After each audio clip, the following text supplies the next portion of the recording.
Tortilla Flat by John Steinbeck. Characters, Summary, Analysis. Hello and welcome to the discourse. John Steinbeck was an American author who won the Nobel Prize for Literature in 1962.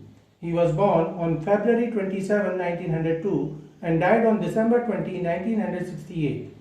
He was a prolific writer who wrote 16 novels, 6 non-fiction books, and 2 short story collections.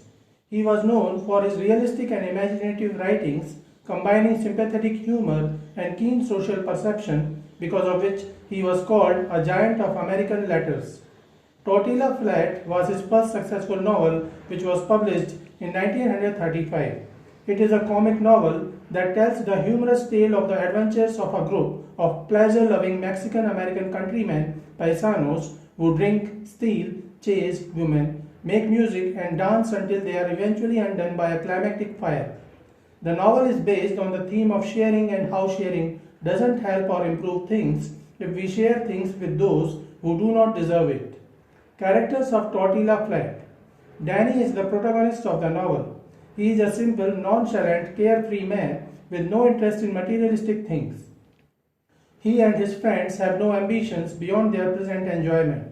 He is poor and homeless, but suddenly he gets 2 houses and an inheritance after his grandfather's death.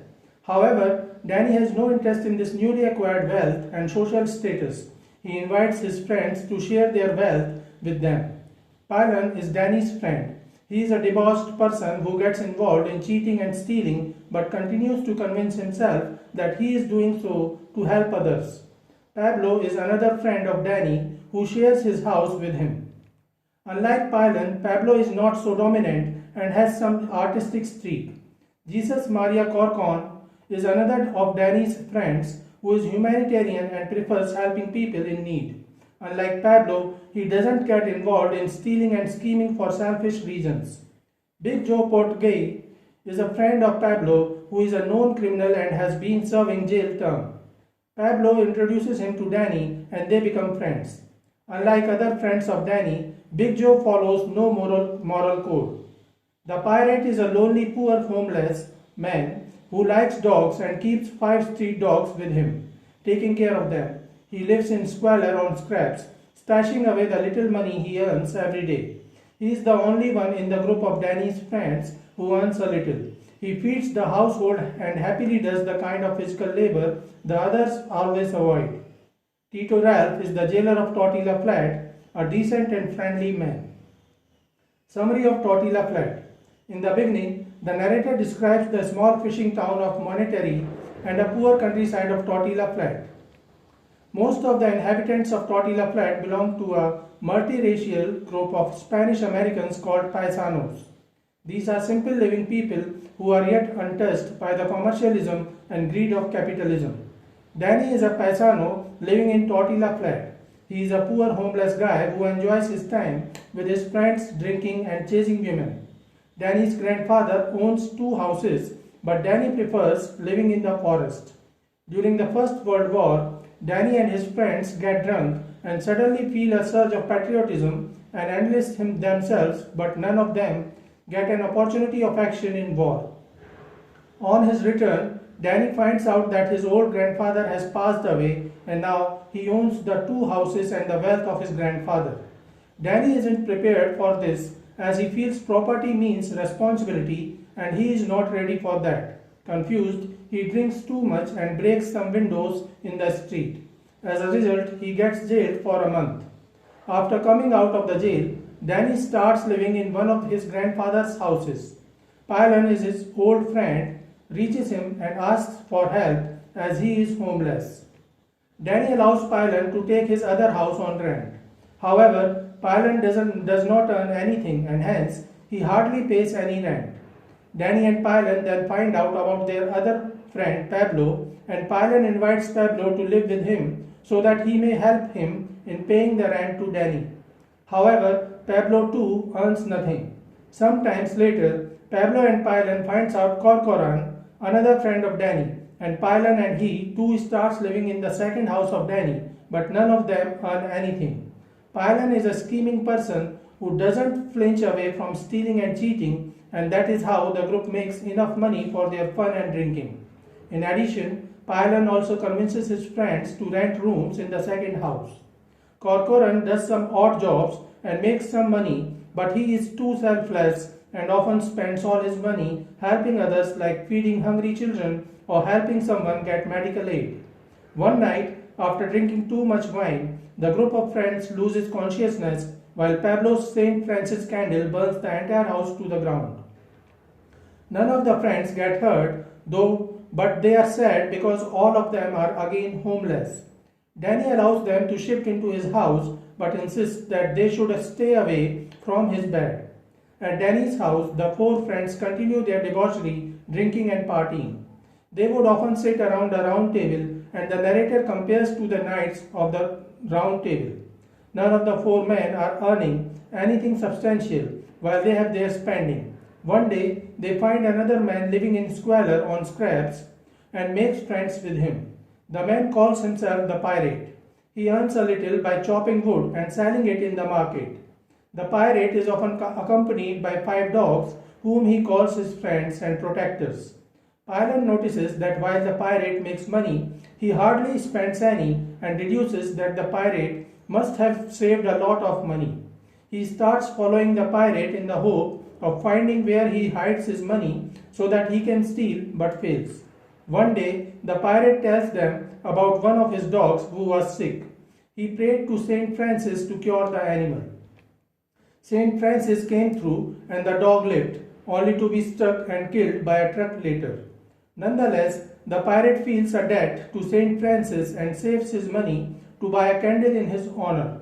The group becomes compassionate towards the pirate and invites him to live with them at Danny's house. Pailan continues to try to sneak in and steal his money.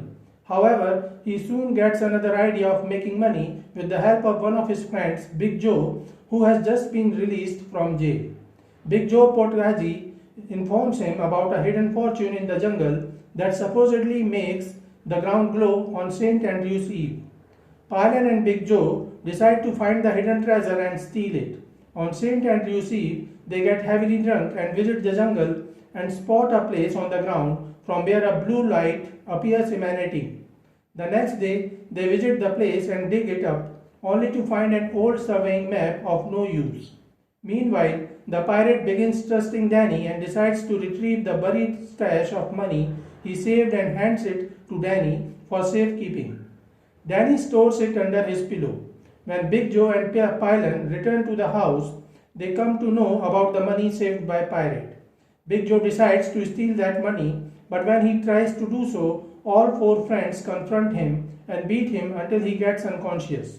The group then counts the money and Pailan announces that it is enough money for the pirate to buy the golden St. Francis candle.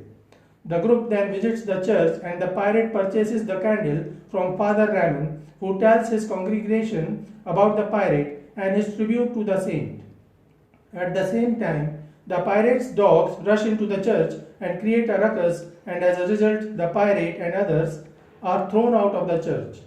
The friends return to Danny's house and they continue their lives of revelry and debauchery, but the monotony of the Paisano way of life and the weight of property ownership begins to wear on Danny.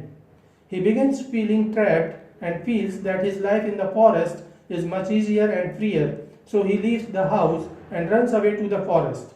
As a vagabond, he steals from everyone, including his friends, and continues an incessant spree of petty crimes.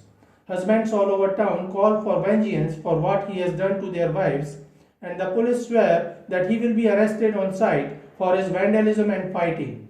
After spending a month in the jungle, Danny decides to return. He is greeted well by his friends. However, Danny is still unsure if he wishes to lead a Paisanos normal life. His friends then decide to throw a party to cheer him up, but they have no money. When Pailan asks for help from Tito Ralph, he suggests that they should work hard to earn and save money for the party. The group then decides that they will work hard at the squid yard to earn and save enough to arrange for the party. Tito Ralph and Big Joe also accompany them at work. Everyone works hard, and the news of these indolent men getting to work to earn money makes round throughout Tortilla Flat. At last, they have enough money to throw a nice party to which everyone is invited. Danny is highly thrilled by knowing that his friends work to arrange the party. At the party, he drinks too much alcohol and flirts with many girls. He then engages in a light-hearted fights with others that escalate. He takes up a broken leg of a wooden table and challenges the whole world to fight against him, but nobody accepts his challenge. He then leaves the house with a wooden piece to fight against his enemies outside. He continues walking in a drunken state straight off the edge of a cliff and into a gulch. After his death, his friends decide to attend his funeral, but they are broke again with no money and decent clothes. Thus, they are forced to watch the service from outside the cemetery. After the funeral, everyone gets emotional and they decide to throw another party as a tribute to their friend Danny. They return to his house and drink wine. While everyone is too drunk, the fireplace releases a spark that inevitably engulfs the entire house in flames. The friends all escape intact and do nothing to stop the fire. They stand by and watch, realizing their journey together is ending. As the house burns, each man walks off in a different direction on his own. So this is it for today. We will continue to discuss the history of American English literature. Please stay connected with the discourse. Thanks and regards.